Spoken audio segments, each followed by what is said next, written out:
welcome to the Sold Out Podcast, episode 5 with JyellowL. If you want to introduce yourself. Yo, what's good, guys? JyellowL out here, sold out, six spot. Yeah, man, it's good to have. I like the wordplay actually. Sold out, sold out. A lot of people didn't cop that. Like, I bet you saying that now probably just alerted like a bunch of people. Like, I'm sure it did. No, but I picked it up straight away. Yeah, I was like, wow, that's actually clever. Because I was saying it out. I was just walking down here. I was like, man. My friend was like, "Oh, where are you going?" I was like, "Oh, I'm going sold out." I was like, "Oh, wait a minute." So just as soon as you said it out loud, I said say out loud, exactly. You know what I mean? Yeah, no, that's kind of the reasoning behind the name. Like, so that's sick. That's sick. Fair play to you. Sick stuff. Yeah, no, it's cool. Like, we're working on a second magazine now. That hopefully will be out like August, September. Yeah. And we're hoping to do like a launch party somewhere. So we're trying to figure that out at the moment. Just a quick plug for us. Yeah. Coming for everyone's spot. That's it. So I suppose plugging for you. You have a new song out. It'll be out now. Yeah, it's coming it'll be out by the time of release. Yeah. It'll be out. Yeah, Medusa. You know how it is. Yeah, let's go. It was on RT earlier today and stuff. Yeah, RT out here leaking my shit. What happened there? Oh no! See what happens. See my managers. They're old school. They like the press releases and stuff before everything kind of kicks off. So they sent it out. They must have sent it out to a lot of radio stations. And RT, the guys at RT really liked it. Dan and Dan and Louise McSherry, so shout out to Dan. I saw she was tweeting it out and she had someone now like. Yeah, she did, didn't she? So shout out to them, they're always supportive, RT, of like music in general coming out. I saw you did the cypher as well there. Yeah. Have a good relationship with them. Like I go there more than I go home. So no, it's a good spot to come through. Like that's why I wasn't sure if you were even going to do the show, because like you have all these RT connections, Come on, man, don't stop that. No, it's all love, man. I always support. It's what you see, is symbiosis. We're all growing together out here. No one is of that. Like no one that really made it here. So there's no point putting on a facade or anything like that. Everyone's growing together. If you get me. But the scene in Ireland's coming on a good bit now. Like because like even listening to like I've gotten more into like the Ireland scene now ever since like the podcast, since the magazine. Like I didn't know there was such talent in Ireland. Like between all these artists, like do you have a relationship with a lot of the artists, or? It depends. See, I'd be acquainted with a lot of them, but most times it'd be like, oh hey, what's up? Like we know each other because obviously occupational awareness and spatial awareness in general, you know whoever's in your field unless you're just ignorant. And then that would be like I wouldn't have a bad relationship with anyone. The only other artist I'd probably have a great relationship with, Chris Kabs, that's my brother, and then Percy Jafaris, he's my neighbour, and then no way. His productions are really good. Chris Kabs, not sicko. It's like so high standard. It's just, you should listen to his actual music as well. He makes music. Untold, isn't it? Yeah, the Untold EP. Yeah. Sick stuff. Even some new stuff coming as well. Different breed, that guy.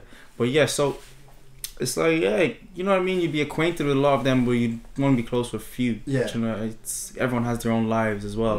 Own little groups and exactly. Everyone has doing their own collectives, doing their own World Collective as well, doing their own, just having their own hubs of creativity and little stuff social circles. Exactly. Everyone has their own sect, if you want to call it that. You know what I mean? So. And the scene is probably too small for people to have like crazy beefs or anything, like, you know what I mean? Like, imagine beefing with someone you see on the loose. Yeah, exactly. You know what I mean? Like, what would you do? Yeah, the city is so small, you know what I mean? Yeah, then it'd just be too many complications. Then you have to start. Oh, it's too much effort. Yeah, you're beefing with someone, you see them on the loose, and you're like, oh, I have to kind of do something now, otherwise that makes me, keyboard word, and then all of a sudden it just gets too messy. Then you have to see who's really about it, and then exactly, and you don't know who's really about it, if anyone is really about it here, So it's too small for anything other than positivity at the moment. Yeah, exactly. Good vibes between everyone, which is good as well. Like I don't see, of course. Everyone's there's probably a lot of fakeness as well going around. You don't really know who's genuine, or you have a lot of people. You see them, they're like, "Oh man, I love who's that." True, even exactly. People, who's true to what they're saying? Who's true to what they're saying? You know what I mean? Because you see them in person, you're like, "Oh man, I love that singer. I love that song. I love that track," but then they're never supported at the time time of release. Do you know what I mean? And then there's also those other people who just want to act like they're supporting on social media and they'll share it and stuff. But then they'd be talking behind your back or something like that. There's a lot of that kind of fakeness. But for me, I think it's too small to have any bad blood. Exactly. You're just wasting your time. And you're only burning bridges as well because Ireland's only growing as a scene anyway. There's no point being destructive at the moment. You know what I mean? I think the young rap scene is actually very high standard compared to like the young rock scene or like pop and all that stuff. Like when you listen to young rappers in Ireland, it's actually like up there, you know. It's doing really well. And when you listen to like the other little genres, it's like, this is amateur, you know. So it's good to hear, like, even playing some of the shit on Spotify, it's like, shit, this actually slaps, you know. These are good bars, these are good productions. It's actually really high standard. Are there any old rappers in Ireland? I mean, no, I don't think so. Yeah, I don't think, like, because I mean, wait, Reggie what do we mean probably, by old? Yeah, exactly. Yeah, that's the other thing. Yeah.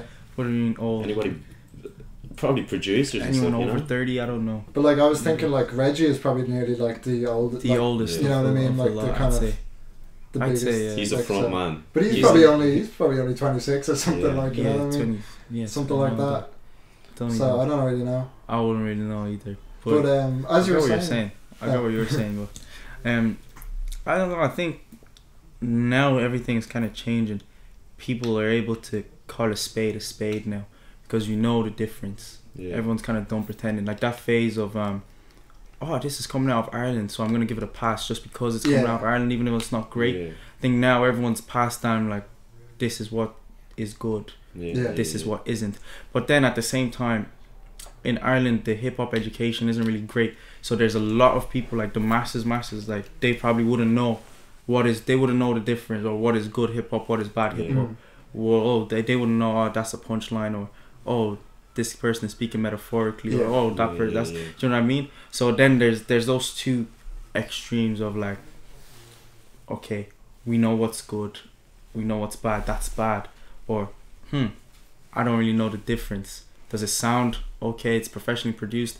Okay, it's good. So there's those two. There's different opposite sides of the spectrum. Yeah.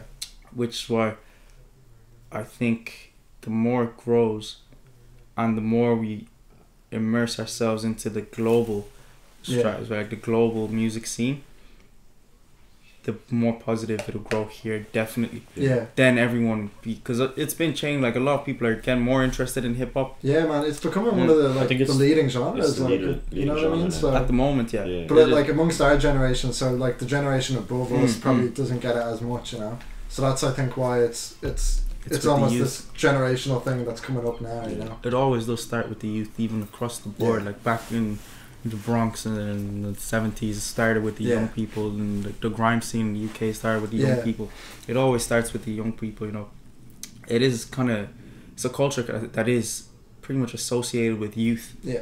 Because just everything from the fashion styles to the flows to the instrumentals to there's always a lot of energy. There's too much energy for it not to be associated with youth. You know what I mean? So that's why the youth culture grows, hip hop culture here grows with the youth culture, hip hop culture across the world grows with the youth culture. That's why it's a young person. It's influencing everything now. Like you just had today as well was Virgil Abloh at Louis Vuitton, the runway in Paris, and like straight away he like was crying and came over to Kanye and he like gave him a big hug. It's like one of those instant classic moments. But he was like saying something about or Virgil tweeted the day before, like, so yesterday, the architect of it all, and it was Kanye, like, so he's kind of saying that he just paved this way, and like, so hip hop has influenced everything in that culture now, Yeah, of course. You see what I mean? It has an influence on everything. It really does. It does, yes. It does, one way or another. And you can use it to promote anything as well. Whatever it be, like, even in your Bulletproof VP, like, some of the stuff you say, it's like, it's true shit. It's stuff that you need to hear and you need to think about, you know. And even in one thing I really liked is before you continue, because you took a step back and you kind of like just told people what's going to be happening and what you think, and it's a different approach on a song as well. It's pretty. No, I'm happy you actually mentioned before continue. That song doesn't get enough love. It actually doesn't get enough love. Really, yeah. Yeah, because everyone is like, oh, it's an interlude, so we skip it or whatever. You're listening back. Like first time's like, oh, sick. And then after a while, and then the next song is Bulletproof, so it's straight into I'm actually happy you picked up on that, man. Well, it's really good. The production on most of them is really good, and another one I really like is Cycle. I think the beat on that is crazy. And Chris Kabs, man. Another thing I realized is you have a lot of good rhymes with bars. Like you pick your rhymes out really well. Like, just I can't think of any from the top of my head, but it just falls in line with the previous ones so well that I'm just describing bars. But no, some of it's what you're talking about, and it's just listening to it in a little bit more depth. You're kind of, oh shit, this guy thought of this little thing. I'm trying to say something, but I can't really. I think it's because what we were talking about before we came up, and I was saying like you're actually really lyrical. So I was going to say like, what do you think of this new wave that's like almost the opposite? Not really lyrical. Yeah. Yeah. First of all, I feel like because it seems like something you're taking pride in on the EP. You know? Yeah, being lyrical. You know, you're saying something about like these people with trap soul beats. And, yeah. Because it's something that it used to get to me a lot, and then now I'm just like, oh, whatever. Because you know, predominantly, or like the function of music, like in its base form, was or is to make people dance or just give you a good feeling. Being pleasant to your ear. So I'm not really bitter towards any of the non-lyrical stuff because it's still music. Like. It is music, and I can't lie and say, oh, it doesn't sound good to me. Yeah, it doesn't make a show. Exactly, it doesn't make me look like if I'm at a party, I'm not gonna be, you know, doing that. You know what I mean? So like I would listen to it but there's a setting, there's a time and place for everything. Yeah, exactly. Do I appreciate it as much as the lyrical stuff? No. Yeah. But do I appreciate it at all? Yes, I do appreciate it. And there is a time and place for everything. So I don't have any ill feelings to it. Do I agree with a lot of the content? No. But it's like whatever, it still makes me dance. I like the instrumentals. Okay, I like this guy's flow. Yeah. Okay, shit, I'm not gonna listen to it. Okay, his lyrics aren't great. Fuck it, his flow is nice still. You know what I mean? So you can appreciate different things. Before I used to be really bitter about it. I was like, man, why do people like this shit? And I'm like, to be honest, like, I like this shit as well. Myself to an extent, because everyone can't be a Tupac or Kendrick Lamar or, you know, someone very lyrical or a J. Cole. Yeah. There needs to be, and that's why the genre is growing so much, because there's so much diversity. Yeah, exactly. And there's like hip hop for everyone. Yeah. Hip hop for those who don't really want to think too much. Hip hop for those who really enjoy poetry. Hip hop for those who want to dance. Like exactly, just want to dance. You know what I mean? The DJs need something to spin as well. Yeah. So everyone has their own agenda. Everyone has their own target audience. Exactly. So I'm not bitter towards anyone or doing any of that new stuff. It's a really unique style, though. It really is. I was playing it to a few of my friends earlier, and it is really like you take a step back and you're like, oh shit, this guy's taking a different approach. He's doing a different thing, and the flows and stuff are like unique, you know. Who are we talking about now? About you. Oh, me. Oh, shit. I was oh, thank you. I think it has a lot of inspiration from the production on it. And it's similar to Chris Kabs in a sense, because it's obviously his beats and stuff, you know. Of course. But it's really good. It's like ambient and stuff. It's mellow, you know. Yeah, man. Thank you. See, I think Chris and I, we have a great working relationship as well as a personal one, because we've been together so long now that we just understand. I always see you beating him on FIFA and stuff on your stories and stuff. He wants smoke. In fact, he's definitely gonna watch this. Everyone knows, for the record, Chris always gets smoke. Just so everyone knows, it doesn't matter who he calls. He calls people. He actually invites people to his house when I'm coming over to play me, and I always give them smoke as well. Anyone can get smoke at this point. Do you know what I mean? I'll come down to where you live at. Anyway, but so we have such a good working relationship that he knows how to get the best out of my lyrics. It goes deeper than the music. Do you know what I mean? Yeah. And like, even like if you talk to him and see how he deconstructs some things, I was like, oh Chris, why did you put that hi-hat there and not there? Why didn't you get the progression here? He's like, no, because then they don't hear what you're saying, whereas this sound complements what you're saying. And it actually, I'm like, oh shit. You're right. Yeah. Well, you know what you're doing. Yeah, exactly. Do your thing, bro. You know what I mean? So, were you in the room when he was making some of them beats? Or all of them. All of them. Yeah, I think that comes through. Yeah, because it's kind of thing we need to. It's not one person's thing. Like the music as a final product. Yeah. It's not one person's. It's not credited to one person. Yeah. Like, it's a group of people working together. Exactly. Chris and myself, we're there bouncing our heads. I come with the lyrics. I come with the structure, everything, and then I'm like, man, I want it to sound this kind of way, and I don't know what kind of sound I'm describing. I'm just saying, man, I want this segment to have this feeling. Songs and and then he's like, I know what you mean. And then he'll just start fucking around with shit, and I'm like, whoa, look. And you're like, ding ding ding. Yeah, exactly. That's the one. I'm like, that's the one. You know what I mean? Trial and error as well, but there's a lot of things, like, to date we actually haven't. There's nothing that we have done that I've not been happy with, or he hasn't been happy with either. Yeah. You know. That's good. That's good though. You're only releasing stuff that you're satisfied with yourself, and in turn satisfying other people. You know. Exactly. That's the thing.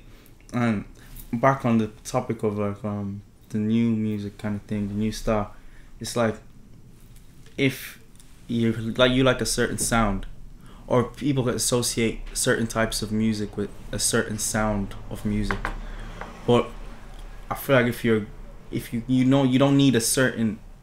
Okay, sometimes you do, but you don't need to subject yourself to a certain type of sound because it suits a certain type of music, or it's associated with a certain type of music. Not suits, like just traditionally. Yeah. Like you can talk about anything on any type of sound. Yeah. Do you know what I mean? Yeah. Provided that you're confident enough in your own ability. Like even Medusa is like a certain type of sound, but I don't restrict my content. I'm still getting my point across. Can you dance to it? Yeah. Do you like the instrumental? Is it bopping? Yeah. But if you sit back and listen, if you listen to it in a club setting or a performance, you probably won't pick up what I'm saying. If you listen to it at home, you'll be like, oh damn, okay. You know what I mean? Yeah. So there's a big difference between listening to stuff on, say, a speaker and stuff, and in your earphones, like, because that stuff's like, you're focused on that one thing. Exactly. Whereas when it's playing in the background and all that stuff, you kind of you're a passive listener. Yeah, that's what I mean. And is Chris producing on Medusa as well? Yeah, Chris produced Medusa. Chris produced. Till date, Chris produced all my tracks. I haven't and he did a good job with every single one. Yeah, he's doing a great job with every single one, and I'm not even. It's not even I'm opposed to working with other producers, because I'm not opposed to working with other producers at all. It's just I haven't seen anyone else in like anyone that's within my reach. Yeah, but even don't fix what isn't broken. Exactly. Well, if it ain't broke, don't fix it. Exactly. That's exactly what I always used to justify with.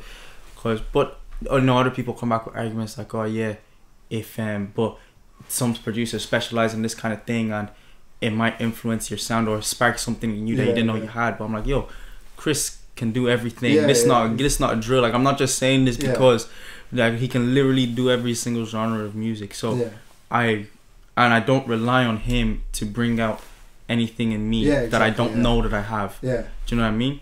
If you need someone to bring out something in you that you don't know you have, then you need to dig deeper into yourself, and you need to experiment more. Just how it is. Like, I experiment all the time on music. I have so many different genres of stuff that I've. Yeah, because there's a great diversity on the EP. Like "Cold in the Summer" as well is one of my favorites. Like, oh, thank you, man. And just it hurts me as well. Yeah. Like, and then you go from that to like "Spooky" or something where you're just like throwing out bars. Diversity, you know what I mean? And I wouldn't have to rely on anyone to bring that out of me. Like, I know. I don't know, but because at the same time, I don't want to sound obnoxious, but it's like, I don't know. To be honest, I don't know. If I'm not opposed to working with a producer, is the bottom line. Is what it is. Like, it just hasn't happened yet. It just hasn't happened yet. Yeah. To be honest, and I haven't gone out of my way to make it happen either. Yeah. There's no point. Do you know what I mean? Yeah. And one of the things that stuck with me is, you said it in before you continue, is like, if someone gives you a string of hope, a poof, it disappears. Like, you said some really interesting stuff in that, and as a whole, what are you trying to bring?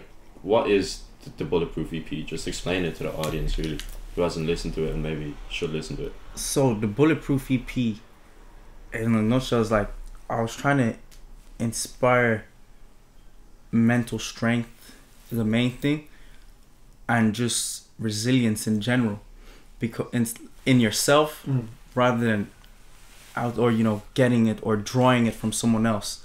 Because the minute you start relying on people to give you confidence, this all comes back down to the self-esteem thing. Or things. Or things. If you attach something to your and make that thing become a dominant part of your identity, then as easily as it became that, it can be taken away.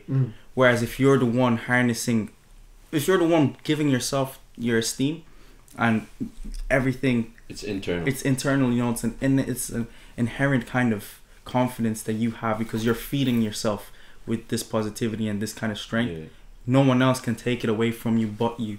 Yeah. So that's why it came down to that. They give you a rope attached with hope, and when you pull it, poof, it disappears. Yeah. Because like anyone can give you compliment now. If you relied solely on other people boosting your self-esteem, someone come up to you today like, oh man, I really like your hair, bro. And then another person be like, oh man, your hair though. You know what I mean? And then just like that, you become dependent on that. And then you're like, oh damn, I need to get as many opinions as I can on this hair because like I need to know if it's good or not. It's easier for one person to destroy that then. Exactly. Because you're so dependent on other people for that shit. Exactly, my point. Yeah. So that was the whole EP. Is like, even tracks like Nothing Hurt Me, like, you know, Sticks and Stones Break Your Bones, even They Won't Hurt. Like it's all same. My grandma used to say to me, I'm sure a lot of people, because you're confident now, and confident in yourself, like, and it emits confidence as well. Like listening to it, you do feel it does boost your confidence in a sense internally. And like that's exactly you're thinking about shit, you're like, oh shit, that's the whole thing. I think it's to make you think about some things, and it really does make you just if you do listen to it, like sit down. I'm glad that's the kind of that's what you got from it. That's the energy you gave you, because that's what I was going for. So it is refreshing to see that, you know, you're getting your point across, and, you know, giving other people that feeling. That's great. That is what you live for as an artist. You know what I mean? That's what makes you feel good about. And another thing is that you're like our age in a sense. Like you're inspiring people your age, and it might not feel that way. Like usually you think, oh, you look up to older people, you know. But when it's coming from someone your age, you're like, oh, it's shit. More relatable as well. More relatable. And it's just good to see. Of course, because there's certain. I was just gonna say, I think just like as you're saying, our age and stuff. I think the whole even inspiration behind this podcast is showing, like, because I think when you're pursuing, like, I think I could be wrong, but like, you know, you might get self-esteem and stuff from pushing yourself in the raps, or, you know, putting out an EP, and, you know, you feel proud of yourself then.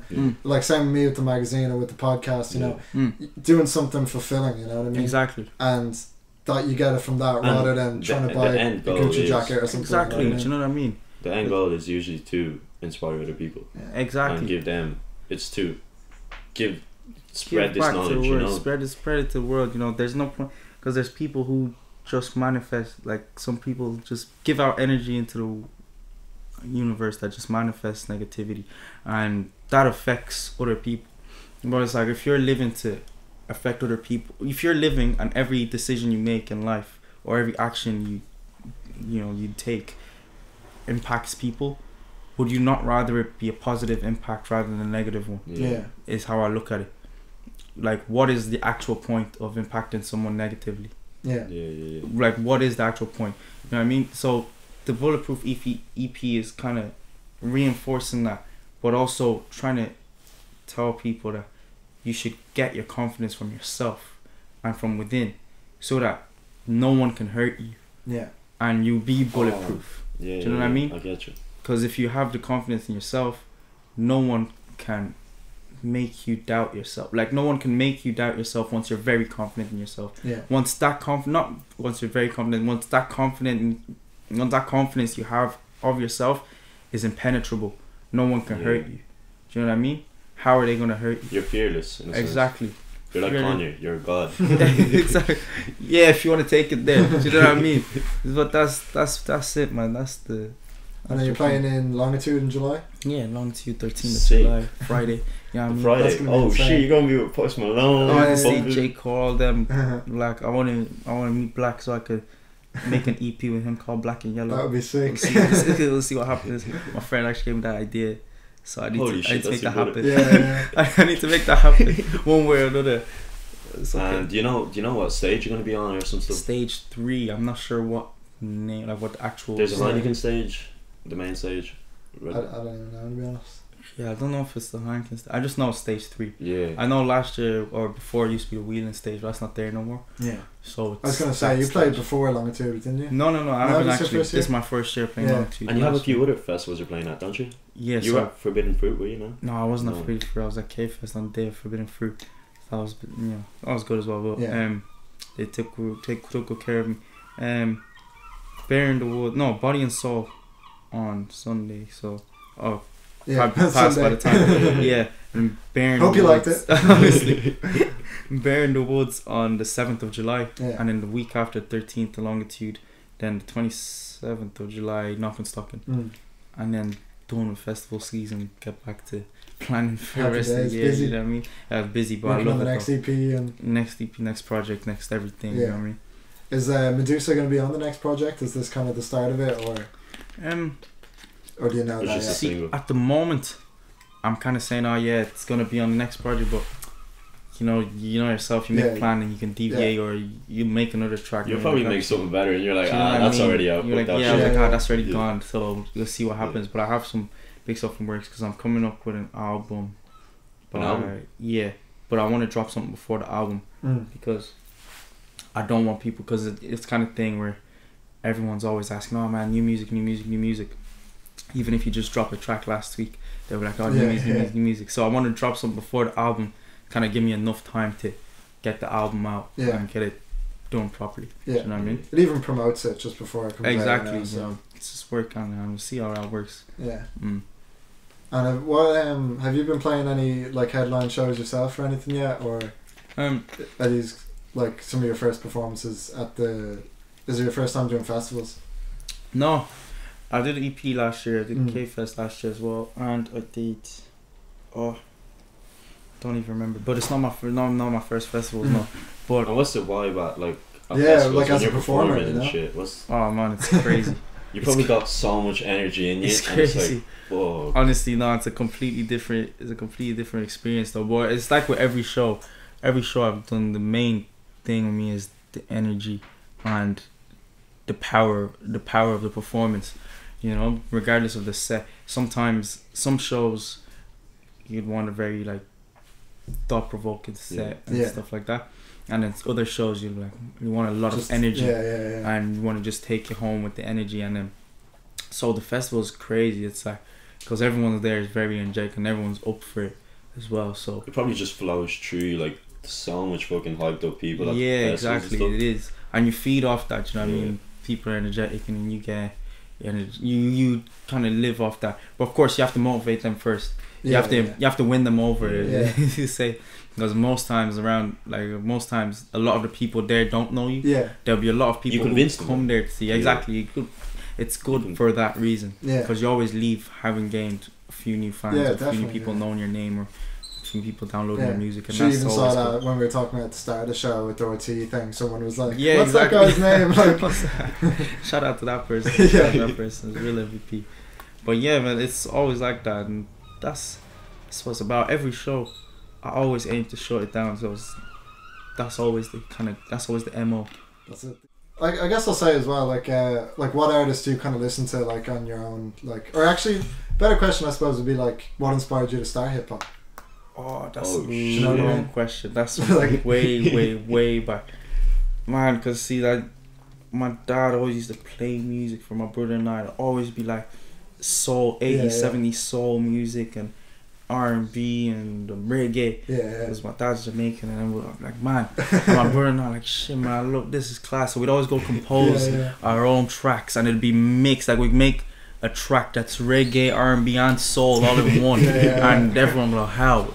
How did you manage to do that? And then after a while, I think when I was 6 or 5 or something, my dad bought me the Eminem album. The first one. No, not the Marshall Mathers LP actually, so probably wasn't the first one. The Eminem show, one record. The red one. And I was like, damn, shit, I really like this guy. And that's I was like Without Me and all. And then that was the first time I heard, clean out my closet and shit. I was like, I really like this guy. What is this genre of music? And I think somewhere in the album, in some track, he said something about hip hop. I was like, hip hop. I've heard that before. I was like, shit. So I went to the store. Together, legit, I went down to the store. This was in Nigeria. I went down to the kiosk where they sold CDs. I was like, yo, I need every hip hop thing that there is. I'll take it all. Honestly, and then the guy gave me 50 Cent. And he gave me Get Rich or Die Trying. And he gave me Tupac Machiavelli at the time, and I was like, shit. I went home to Tupac and I kept playing. I was like, damn, I love this genre the most. And at the time, Fela Kuti as well was huge. Then I started just listening to. I was like, man, I'd love to do this at some point. And I was like, man, how do you even get started? So then I started writing my first rhymes like on the low. My brother didn't even know. I was like 6, 7. Holy fuck. My brother was living like in a room, like next bed or whatever. We share a room. And he wouldn't know. I'd just be writing shit in my head. I was like, man, no one can ever see this. I don't remember what it was at the time, but I was like, I love this. I kept on going. And I listened and I try and mimic their cadences and their flows. And I was like, nah, okay, so if I say it like this and then rhyming with this and then that and this. And it was very basic stuff. And as I grew older, I was like, I can actually get substance in this. So I started getting substance out of it, and I started becoming big into Fela and Harry Belafonte. We're always trying to put a message through in their music. I was like, Fela, I like this, now I can see all of this. And I started educating myself a lot more and becoming more aware, you know, socially conscious and stuff like that. So I was like, well, if I can put this into this, then I'm the real MVP. That was that was my goal for that period. Then I was like, okay, I can actually do that. Damn, it's much better than trying to figure out how to say I'm better than you for 100 times in a different way. I was like, well, let me just talk about shit that's actually going on, or shit that I feel. I was like, man, so I did that. And then I only started to do, because my brother picked it up as well. And did he stick with it, or did younger? Older. And he kind of got me into it as well, like professionally. Like, oh man, because I'd always play like rap him some stuff that I've written down. Like, oh man, that's good, man. You should record with me or something, or make a track, or just do something. You know, you be my protege and all that stuff. I was like, damn, that's not a bad shout. So he'd send me beats, because he used to get beats off this website or whatever. Type beats. Exactly, type beats and stuff. So he'd send me those beats. I'd be like, oh, see what you can do to this, and I'd do something mad, and he'd be like, oh man, that's class, and this, and that's just how it went from there. And then he quit, or he just stopped doing it. Fell out of love with it. And then does he do something else, or does he just kind of work? He went through some spiritual awakening. The guy, really? But he's a genius though, Harry. He actually has a podcast as well. I think he talks really like enlightening, like Buddha. That's who I go to for my knowledge. All my knowledge and stuff. Very intelligent human being. Haven't met anyone like as that kind of passionate, intelligent as he. He probably did inspire you. He did a lot, and he always says to me that he hears a lot of our conversations in my music, because it always is like that. Whenever I'm looking for inspiration, or even when I'm feeling like, man, he's the first person about something, I always go to him, and he always comes back with me, and he sparks something in my brain. Always, every single conversation, it's like a superpower with everyone. If you spoke to him now, he'd do that with you as well. He'd leave we should have him on the podcast or something. No, you should definitely. Like, why not? He's another very influential person. But so then I was like, oh man, someone has to do this, otherwise it's a waste. So I got into it when I was 15. I got a video done, and then I was like, fuck it. When I was 15, I was like, leave it, let it go for a couple of years. Fair play for keeping going. Like, you're obviously going somewhere. And then you're gonna make it. Like, thank you, bro. Thank you. And where did JyellowL come from? Like, so JyellowL.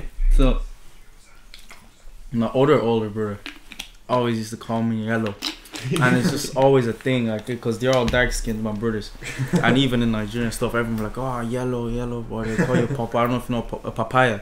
You know? Papaya, you know, it's yellow. Fruit, they call you Papa, they're yellow, or yellow Papa, all that kind of shit. So that was just a thing, and he was like, oh, do you know what? People just call you JyellowL, because my initials are JL, because Jean-Luc is my name. So I was like, maybe people should call me JyellowL. It just stuck with, you know? And I made a Twitter account that day, JyellowL, let's go. Back then. But that's tying into your Bulletproof thing again, is you just took that negative and just flipped it into positive. You know what I mean? That was meant to be like a slag. You meant to be slagging me. I was like, damn, that's empowering as fuck. This doesn't make me feel bad at all. I'm gonna do this. That's crazy. Yeah, no, like I said it to you before we started recording, that I just wanted to touch on this whole X situation, you know, just like to wrap up. Just because, like, I mean, like, what's crazy about it is he's like a top 5 selling artist, like. And how that whole situation even came about. And you think that give you some sort of invincibility or some sort of protection in a blanket, but that's why I was just like, crazy. We were basically, he wasn't bulletproof. That's a low joke, man. Don't say that. You're gonna get so much hate now. Oh man. That's all that Myko Baby, so don't send that my way.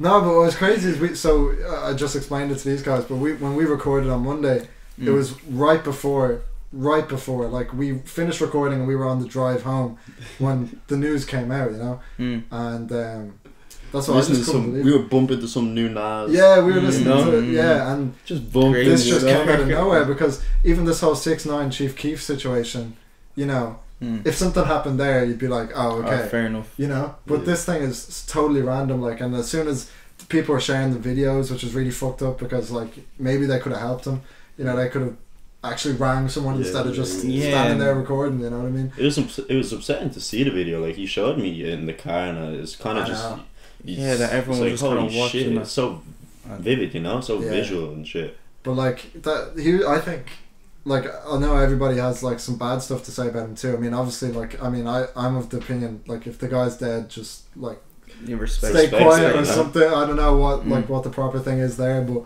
I mean, I think he was one of those people that was similar to you, where like he would just flip any negative though. Like, he took all that energy, all of that depression, all of that, and flipped it like 100%. And he inspired, of course, millions. Yeah, inspired so many people. Like, my cousin was crying the day he died, and just thinking about it, how someone you've never ever met, has such a big not even any sort of proximity at all near you, like the other side of the world, had such an impact, or the loss of that person's life had such an impact on you, then that's something that can't be touched or can't be replicated, you know. So it was very sad. Like, he's 20 years old. I know.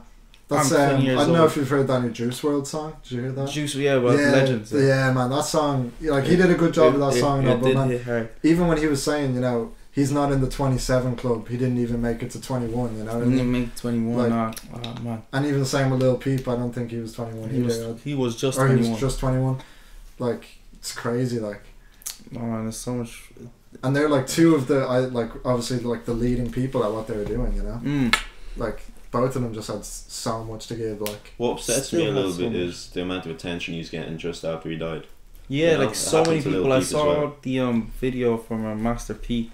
It was like, all these people in the industry, they're like, oh, you inspired me so much after his death. Yeah. Didn't co-sign him, or didn't take him on board, or or didn't take him on board. Like said, like, but still, it was nice to mention it, you know. It was nice to mention. Though. Did you ever see the video? Yeah, of him with pulling no up jumper. To no jumper? Yeah.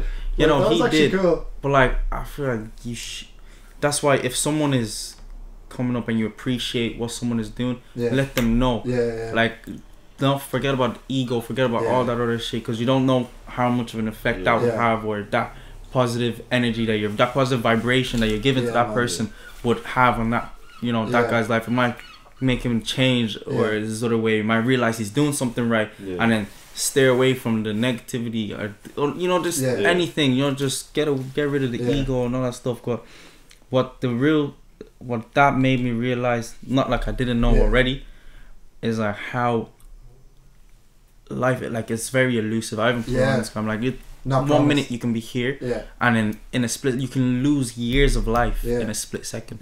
That is scary. Do you know what I mean? So you absolutely just have to live your best life, as they say, for lack of better term. That's what I think I got from that whole situation. It was just like, you know, like, he was just going about his day. He had plans, you know, like the last thing on the story was, I'm planning a charity event this weekend. Like, you know, he wasn't thinking that on this drive anything is going to happen. Anything's going to happen. He was thinking in the future like everybody does, you know.